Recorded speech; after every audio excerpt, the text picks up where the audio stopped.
شروع په نامه د رب ذوالجلال چې مهربان او بخښونکی ذات دی. خرز ولکه ون ورته او په ون کې ون کې موږ څه وایو دغه څه وایو چې کوم څه خوښ دي که نه. خرز ولکه رنت او په رن کې زه وهم ون ورډ او ون ورډ اوپن کوم او کله چې دا اوپن شو لکه را به شو خپل لیکچر ته چې زموږ لیکچر لکه چې شو موږ لیکچر چې شو دا مې ختم کړی و که نه. نن به د خیر ډیزاین ووایو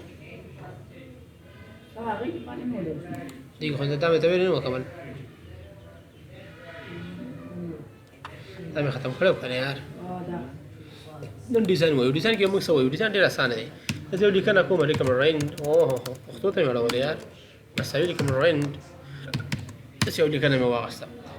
راځو دې ته نن ډیزاین ورکوو. دې ته زه رنګ ورکوم فرض مثال صفحې ته صفحې ته کوم رنګ ورکول کېږي دا رنګ صحیح دی دا رنګ واس که زه ته څنګه رنګ ورکړي که نه دلته یو اپشن دی په نوم د تیمز دا به کار شروع کړي. دې ته ویل کېږي چې تیمز واټ از مین تیمز. ګوره ښه دلته زیاتره خلک دي دا تیمز غلط تلفظ کوي. ګوره ښه دلته زه ورکوم ګوره ښه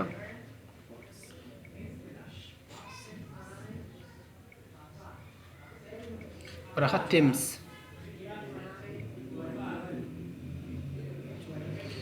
THEM تیم ګوره ښه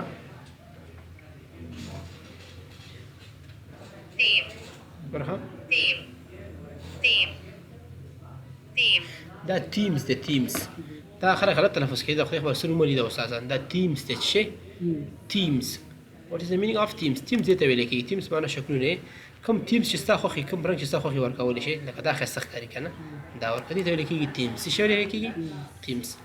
ښه واټر مارک چې ته ویل کېږي واټر مارک دې ته ویل کېږي که نه خلک اکثر تاسو پوهنتون کې یا مکتب کې وګورئ که نه د صفحې لاندې یو لیکنه شي یو خط نوم لیکل شوی او د پاسه پرې لیکنه ښکاري هغې ته موږ وایو واټر مارک. څه شی؟ واټر مارک. واټر مارک دلته راولمه ثناء الله به راولمه. واټر مارک دلته لیکم دا به اوپن کړي او دلته د اسیب چې دی که دا به وران کړي دلته به ولیکي چې ASAP دا به وران کړي دلته به ولیکي چې ثناء الله ثناء الله ثناء الله خان داسې دی که ثناء الله کینګ ثناء الله کینګ ولیکي ها دا دی والې ثناء الله کینګ راغی قرآن کې لاندې ګوره هر یوه کې شاته به شي ثناء الله کینګ پام دی ورته ثناء الله کینګ راغی که نه ثناء الله کینګ خطري. ښه بل پیکچر راوځي دا م راوځي چې پیکچر نه راولم بل داسې کار کوو که نه دلته ورته رنګ هم ورکولی شي دلته واټر مارک ته رنګ ورکړه داسې رنګ ورته ورکړه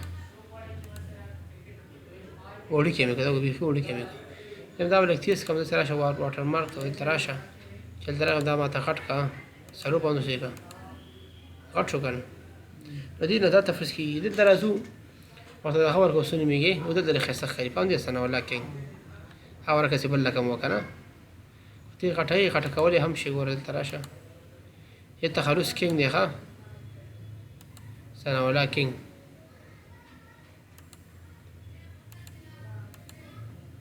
دا وایي ثناء الله کینګ څه شو که نه هر یوه کې لاندې به دا راځي. اوس دلته راځي له باډر یې ورکوو څنګه شی ورکوو باډرس باډر د دې نه هم ورکولی شي مختلفې باډرې لکه فر مثال دې باندې کلیک کوو موقع هم باډر ورکول شو ته یو ساده باډر زما نه خوښ دي رنګینه باډر ورکړه رنګینه باډر به ورکوو ها پام دی ورته رنګینه باډر شو.